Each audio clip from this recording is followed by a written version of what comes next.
जीत ले हम सारी दुनिया। बीच हमें आज बोने दो, रोज उसे थोड़ा बढ़ने दो। छू लेंगे आकाश हम, मन के विचार हकीकत बने। सिद्धि फल से आनंद देंगे, कोशिश कर बढ़े, सोच बुलंद करे।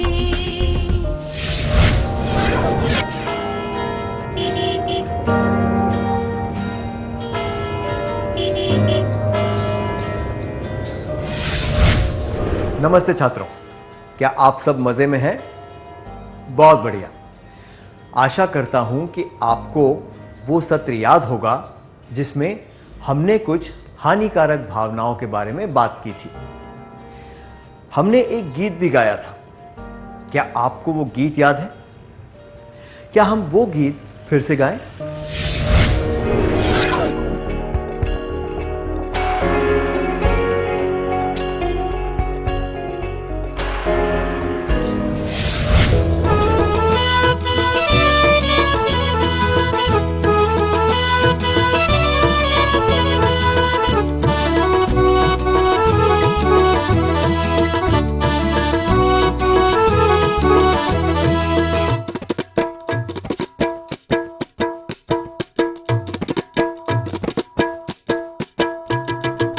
शाखा देख लता को जैसे जगे भावना, मिलन की जगे भावना, हमको जगे भावना। शाखा देख लता को जैसे जगे भावना, मिलन की जगे भावना, हमको जगे भावना। खुशी देख खुश होना, खुश बस जाए, खुशी बस जाए, मन में खुशी बस जाए। क्रोध देख क्रोध आए, क्रोध खोले, क्रोध खोले, मन में क्रोध खोले। शाखा देख लता को जैसे जगे भावना, मिलन की जगे भावना, हमको जगे भावना। अद्भुत मुख देख आश्चर्य बढ़े, आश्चर्य बढ़े, मन में आश्चर्य बढ़े। भयभीत मुख देख भयभीत होत, भयभीत होत, मन भयभीत हो। शाखा देख लता को जैसे जगे भावना, मिलन की जगे भावना, हमको जगे भावना। आनंदित मुख देख आनंद खिले, आनंद खिले, मन में आनंद खिले। चिंतित मुख देख चिंता लगे, चिंता लगे, मन को चिंता लगे।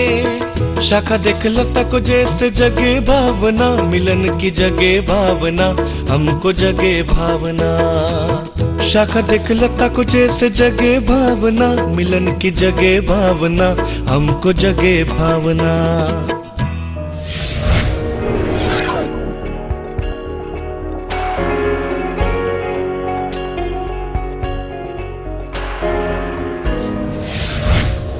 आप सबने बहुत अच्छी तरह गाया।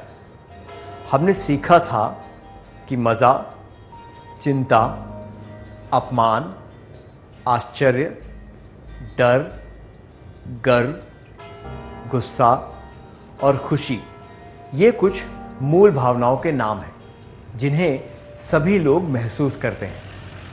हमने ये भी सीखा था कि मज़ा, आश्चर्य, गर्व और खुशी सकारात्मक और अहानिकारक भावनाएं हैं। हमने ये भी देखा था कि गुस्सा, चिंता, अपमान और डर हमारे और दूसरों के लिए हानिकारक होते हैं। हम गुस्से और चिंता के बारे में पहले ही चर्चा कर चुके हैं। हमने ये भी देखा था कि ये भावनाएं कितनी हानिकारक होती हैं, हम इन्हें कैसे व्यक्त करते हैं और हमें इन भावनाओं को काबू में कैसे करना चाहिए। आज के सत्र में हम डर और अपमान के बारे में बात करेंगे। आइए पहले डर के बारे में बात करें। क्या आपको कभी डर लगा है? कई बार, है ना? कल्पना कीजिए कि आप सड़क पर चल रहे हैं।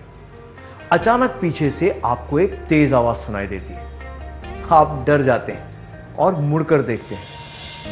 क्या दो छात्र स्वेच्छा से आकर इस दृश्य का अभिनय करके दिखाएंगे?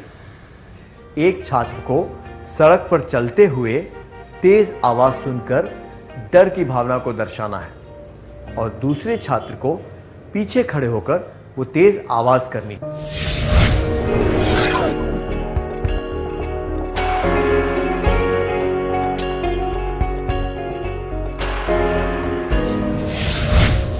आपने बढ़िया किया, धन्यवाद। जब हम डरे हुए होते हैं तब हमारे दिल की धड़कनें बढ़ जाती हैं, शरीर में गर्मी आ जाती है, पसीना आने लगता है, शरीर कांपने लगता है, मुंह सूख जाता है और सोचने की शक्ति कम हो जाती है। हम कोई गलत निर्णय ले लेते हैं या फिर कोई गलती कर बैठते हैं। इसकी वजह से हमें कष्ट होता है और दुख उठाना पड़ता है। कई बार हमारे व्यवहार की वजह से दूसरों को भी परेशानी होती है। क्या अब हम एक कार्यकलाप करें? आपको किन परिस्थितियों में डर लगा है? क्या जोड़ियां बनाकर एक दूसरे को इस बारे में बता सकते हैं?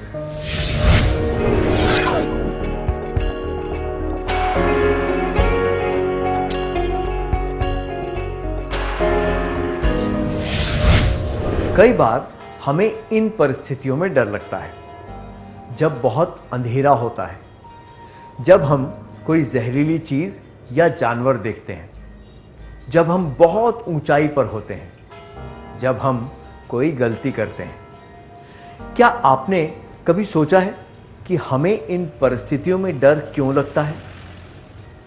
जब हम असुरक्षित महसूस करते हैं या हमें लगता है कि कोई खतरा है, तब हम डर जाते हैं। हम अंधेरे में डर जाते हैं क्योंकि हमें लगता है कि अंधेरे में कोई व्यक्ति या वस्तु हमें हानि पहुंचा सकती है। इसी वजह से हम जहरीली चीज़ों या जानवरों से भी डरते हैं। हम ऊंचाई से डरते हैं क्योंकि हमें ये लगता है कि हम अपना संतुलन खो देंगे और नीचे गिर जाएंगे। हम गलती करने के बाद डर जाते हैं क्योंकि हमें लगता है कि हमारी गलती पकड़ी जाएगी या हमें सज़ा मिलेगी या फिर लोग हमें बुरा समझेंगे। अब डर का सामना कैसे करते हैं? आपने अपने दोस्त को बताया था कि आपको किन बातों से डर लगता है। क्या अब आप में से कुछ छात्र कक्षा के सामने बताएंगे कि आपने उस डर का सामना कैसे किया था?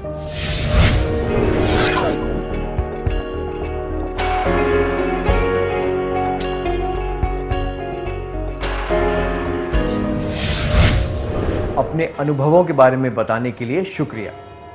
क्या अब हम देखें कि हम किस तरह से डर का सामना कर सकते हैं?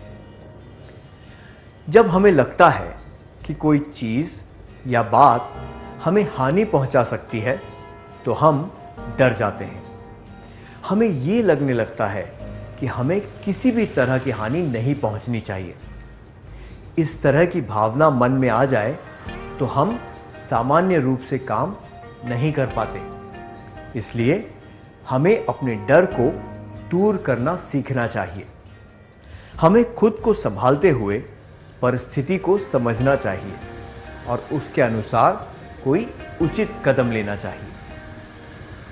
उदाहरण के लिए, जब आपके हाथ में लालटेन या टॉर्च हो तो आपको अंधेरे में डर नहीं लगता। गाना गाने या सुनने से अकेलापन कम हो जाता है। जहां तक गलती पकड़े जाने का सवाल है, हम चाहे जितनी भी कोशिश कर लें, वो एक दिन सामने आ ही जाती है। गलती छुपाने से केवल परेशानी बढ़ती है। हमारे मन में हमेशा ये डर बना रहता है कि हम पकड़े जाएंगे, पर गलती मान लेने से डर चला जाता है। आपको जिन परिस्थितियों में डर लगता है, उनका सामना आप कैसे करेंगे? जब हमें डर लग रहा हो, तब बहुत ज्यादा घबराना नहीं चाहिए, बल्कि स्थिति को समझते हुए अगले कदम के बारे में सोचना चाहिए और उसके अनुसार काम करना चाहिए। अगर हमने कोई गलती की हो तो हमें अपनी गलती मान लेनी चाहिए ताकि हम आगे की परेशानी से बच सकें और इस बात का डर भी न रहे कि हमारी गलती पकड़ी जाएगी। आइए साथ मिलकर कहें, जब हमें डर लग रहा हो तब बहुत ज्यादा घबराना नहीं चाहिए, बल्कि स्थिति को समझते हुए अगले कदम के बारे में सोचना चाहिए और उसके अनुसार काम करना चाहिए। अगर हमने कोई गलती की हो तो हमें अपनी गलती मान लेनी चाहिए ताकि हम आगे की परेशानी से बच सकें और इस बात का डर भी न रहे कि हमारी गलती पकड़ी जाएगी।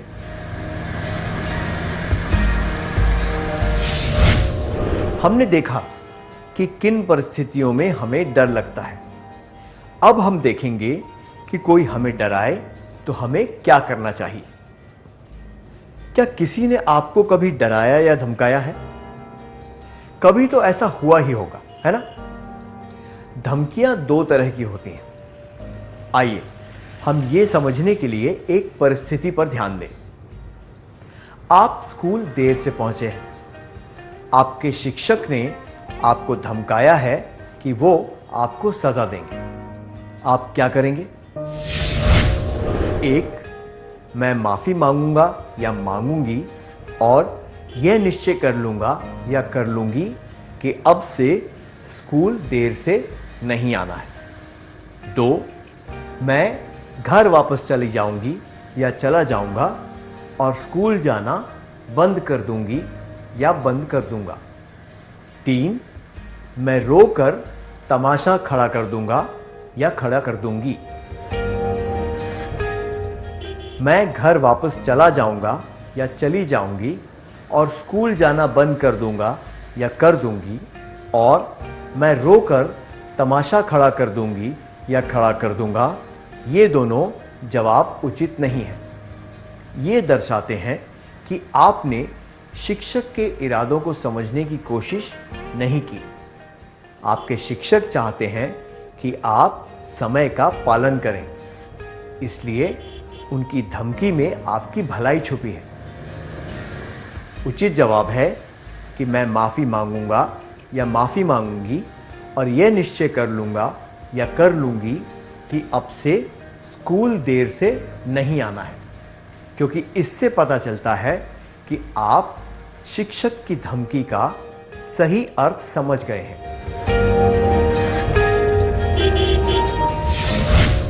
कभी कभी हमारे माता पिता या हमारे शुभचिंतक हमारी भलाई के लिए हमें धमकाते हैं। यह धमकी ही होती है, पर यह हमारे भले के लिए ऐसा करते हैं। उदाहरण के लिए, अगर हमें परीक्षा में अच्छे अंक ना मिले और हम सभी विषयों में पास ना हो तो वे हमें धमका सकते हैं कि हमारा स्कूल जाना बंद करवा देंगे, या फिर वो हमें ये कहकर डरा सकते हैं कि सड़क पार करते वक्त ध्यान न देने पर हमारे साथ कोई दुर्घटना हो सकती है। ये सब बातें सही इरादे से कही जाती हैं और हमारी भलाई के लिए होती हैं। हमें उन इरादों को अच्छी तरह समझकर उचित तरीके से काम करना चाहिए। वास्तव में ये बातें धमकियां नहीं होती, बल्कि सही तरीके से दी गई चेतावनी होती है। उचित कारण के लिए दी गई चेतावनी कोई धमकी नहीं होती, वो तो केवल सावधान रहने के लिए कही गई एक बात होती है। आइए फिर से कहें, उचित कारण के लिए दी गई चेतावनी कोई धमकी नहीं होती, वो तो केवल सावधान रहने के लिए कही गई एक बात होती है।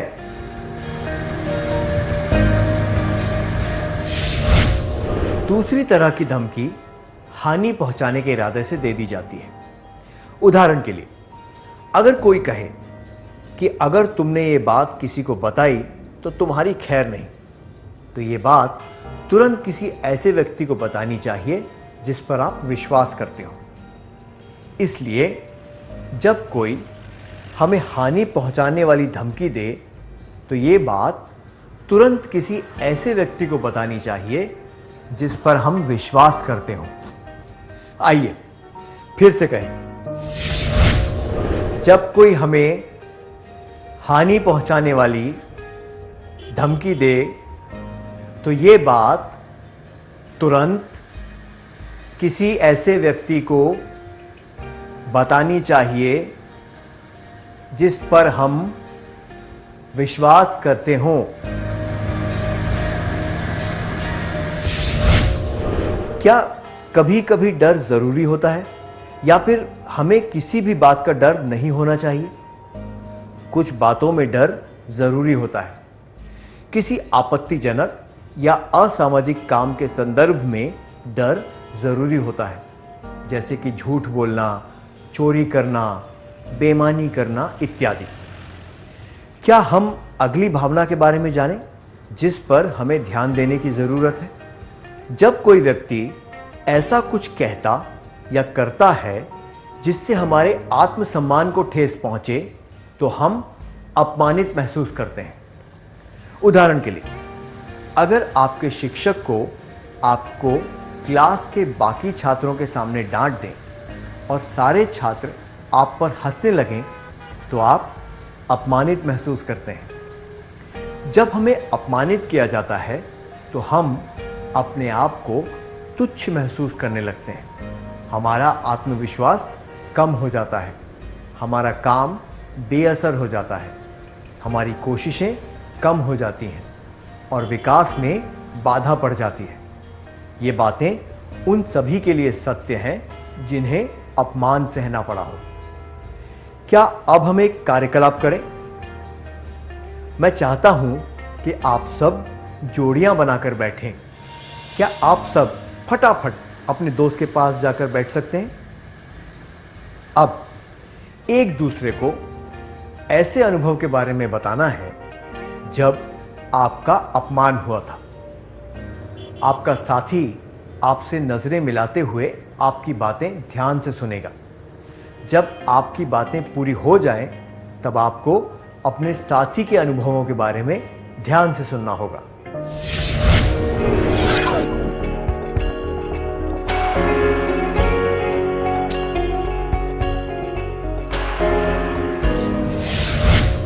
अपने अनुभवों के बारे में खुलकर बताने के लिए शुक्रिया।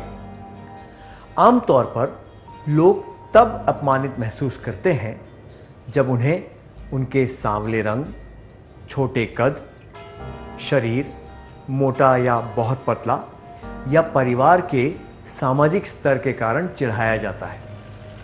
जब किसी को सबके सामने डांटा या पीटा जाता है तब वे अपमानित महसूस करते हैं।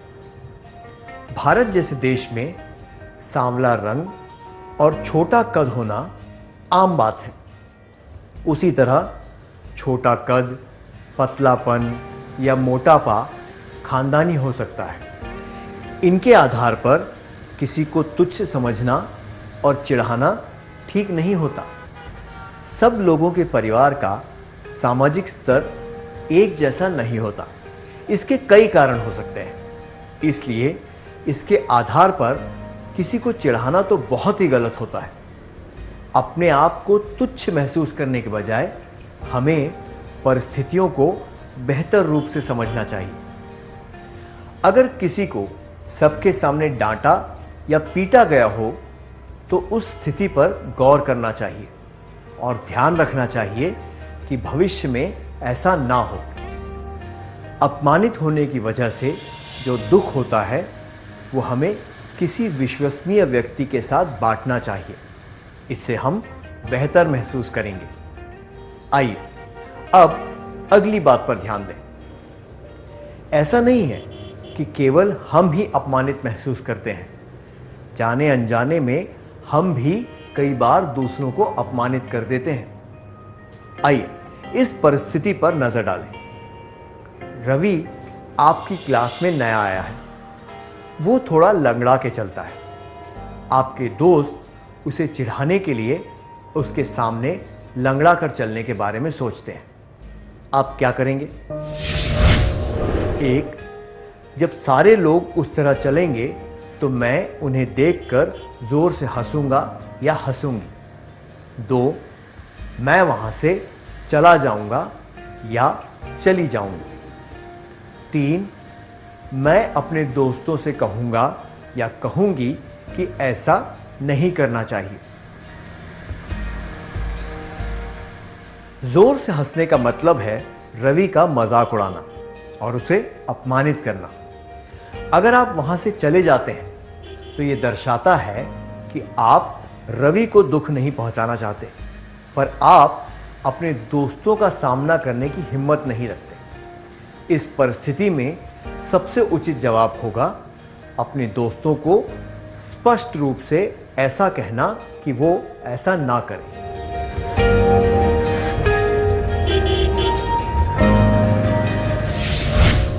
क्या अब हम एक कार्यकलाप करें? क्या आप अपने करीबी दोस्त को किसी ऐसी घटना के बारे में बताएंगे जब आपने किसी का अपमान किया हो? जब आप बात करें तब आपके दोस्त को आपसे नजरें मिलाते हुए ध्यान से आपकी बात सुननी है। फिर जब आपका दोस्त बात करे तब आप भी उसकी बात ध्यान से सुनेंगे।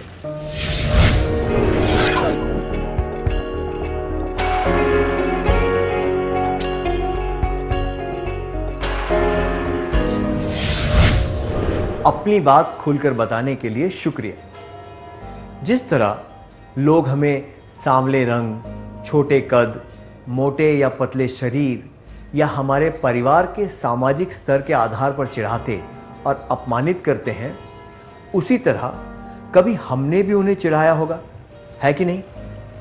हमने गुस्से में आकर या बिना सोचे समझे ऐसा कर दिया होगा। पर किसी को चिढ़ाना कोई मजाक की बात नहीं होती। खेल और मजाक खुशी के लिए होने चाहिए, किसी को दुख पहुंचाने के लिए नहीं। उसी तरह गुस्सा करने का एक सही ढंग होना चाहिए। हमें सामने वाले व्यक्ति को यह बताना चाहिए कि हमारे गुस्से का कारण क्या है और ये ध्यान रखना चाहिए कि हम उसे ठेस ना पहुंचाएं। अगर हमारी बात से किसी को ठेस पहुंचती है तो फिर गुस्से का कारण बताने का कोई मतलब नहीं रह जाता। ठेस पहुंचाने वाली बात कहने से उस व्यक्ति को मानसिक पीड़ा पहुंच सकती है। इसलिए हमें खुद को तुच्छ या किसी से कम नहीं समझना चाहिए, ना ही हमें ऐसा कोई काम करना चाहिए जिससे दूसरों का अपमान हो। आइए फिर से कहें, हमें खुद को तुच्छ या किसी से कम नहीं समझना चाहिए, ना ही हमें ऐसा कोई काम करना चाहिए जिससे दूसरों का अपमान हो। क्या अब हम अगला कार्यकलाप करें? हमने सीखा था कि मजा, चिंता, अपमान, आश्चर्य, डर, गर्व, गुस्सा और खुशी, ये कुछ मूल भावनाओं के नाम हैं जिन्हें हम सभी महसूस करते हैं। हमने ये भी सीखा था कि हमारा चेहरा वो भावना दर्शा देता है जो हम महसूस कर रहे हैं। क्या ये संभव है कि केवल चेहरे को देखकर हम ये बता दें कि सामने वाला व्यक्ति क्या महसूस कर रहा है? आपको क्या लगता है कि यह संभव है? तो क्या हम इस बात को अभी जांच कर देखें? आपको एक के बाद एक कुछ चेहरे दिखाए जाएंगे, उसके साथ साथ कुछ भावनाओं के नाम भी दिखाए जाएंगे। क्या आप बता सकते हैं कि हर एक चेहरा कौन सी भावना दर्शा रहा है? मजा, चिंता, अपमान, आश्चर्य, डर, गर्व, गुस्सा, खुशी।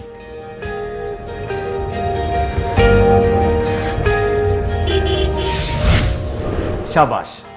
चेहरों और भावनाओं के नामों को सही तरीके से मिलाने के लिए धन्यवाद। क्या अब हम आज के सत्र में सीखी बातों का सार संक्षेप कर लें? क्या आप एक एक करके मुझे सारी मुख्य बातें बताएंगे?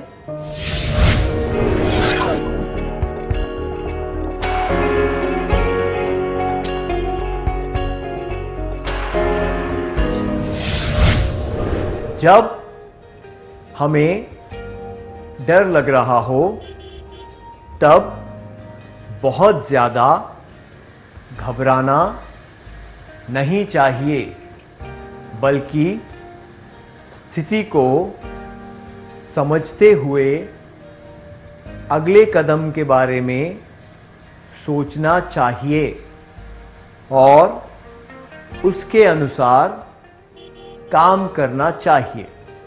तो हमें अपनी गलती मान लेनी चाहिए ताकि हम आगे की परेशानी से बच सकें। उचित कारण के लिए दी गई चेतावनी कोई धमकी नहीं होती, वो तो केवल सावधान रहने के लिए कही गई एक बात होती है। जब कोई हमें हानि पहुंचाने वाली धमकी दे तो ये बात तुरंत किसी ऐसे व्यक्ति को बतानी चाहिए जिस पर हम विश्वास करते हों। हमें खुद को तुच्छ या किसी से कम नहीं समझना चाहिए, ना ही हमें ऐसा कोई काम करना चाहिए जिससे दूसरों का अपमान हो। बहुत बढ़िया। क्या अब हम कुछ गृह कार्य लिख लें ताकि हमें ये बातें हमेशा याद रहें? आपको परिस्थितियों पर आधारित कुछ प्रश्न और उनके जवाब दिए जाएंगे। आपको हर प्रश्न के लिए सबसे उचित उत्तर चुनना है।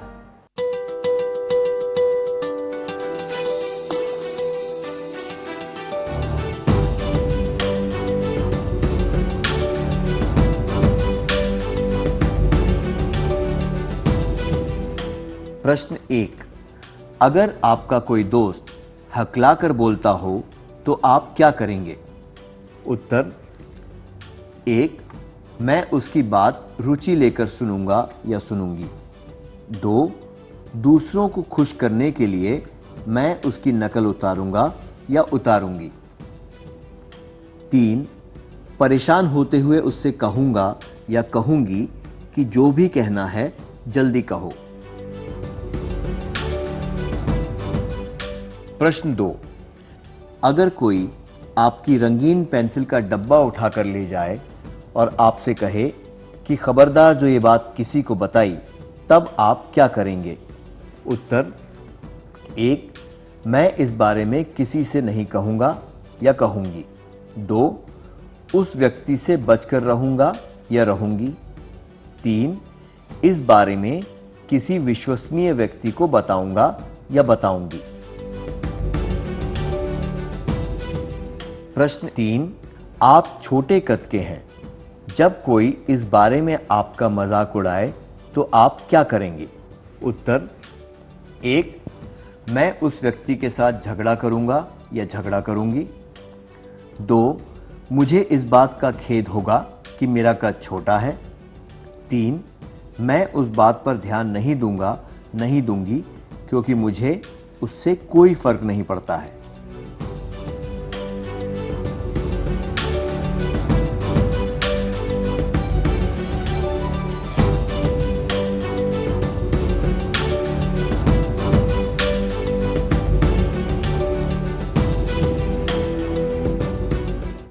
क्या आप अगले सत्र में आने से पहले यह कार्य पूरा करके लाएंगे? हम फिर मिलेंगे। नमस्ते।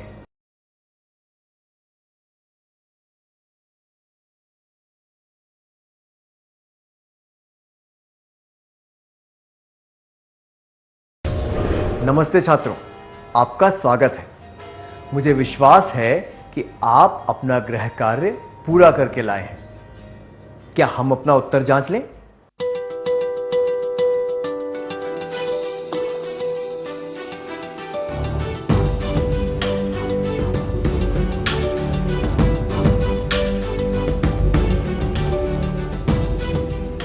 प्रश्न 1।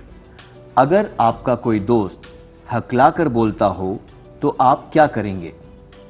पहले प्रश्न के लिए ये जवाब कि मैं दूसरों को खुश करने के लिए उसकी नकल उतारूंगा या उतारूंगी, और ये जवाब कि मैं परेशान होते हुए उससे कहूंगा या कहूंगी कि जो भी कहना है जल्दी कहो, उचित नहीं है।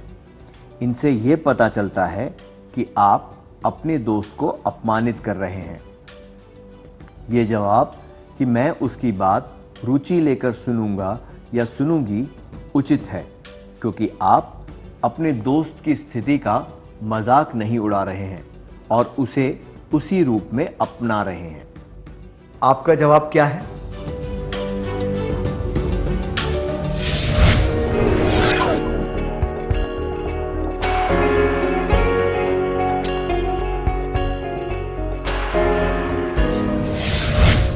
प्रश्न 2।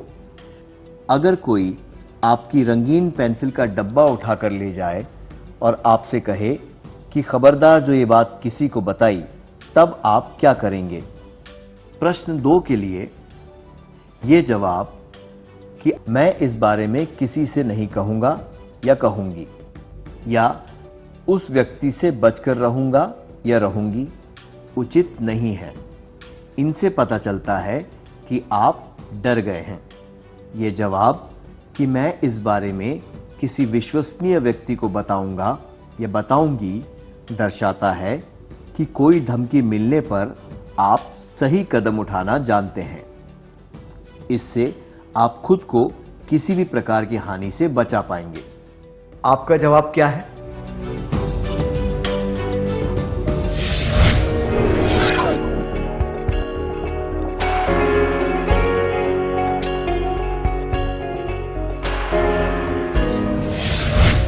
प्रश्न 3। आप छोटे कद के हैं। जब कोई इस बारे में आपका मजाक उड़ाए तो आप क्या करेंगे? तीसरे प्रश्न के लिए ये जवाब कि मैं उस व्यक्ति के साथ झगड़ा करूंगा या करूंगी उचित नहीं है, क्योंकि अपमानित होने पर हिंसक हो जाने से उस समस्या का हल नहीं निकलता। ये जवाब कि मुझे इस बात का खेद होगा कि मेरा कद छोटा है दर्शाता है कि आप खुद को तुच्छ समझते हैं, इसलिए यह भी उचित नहीं है। मैं उस बात पर ध्यान नहीं दूंगा, नहीं दूंगी, क्योंकि मुझे उससे कोई फर्क नहीं पड़ता दर्शाता है कि आप खुद को किसी से कम नहीं समझते। इसमें आपका आत्मविश्वास झलकता है। आपका जवाब क्या है?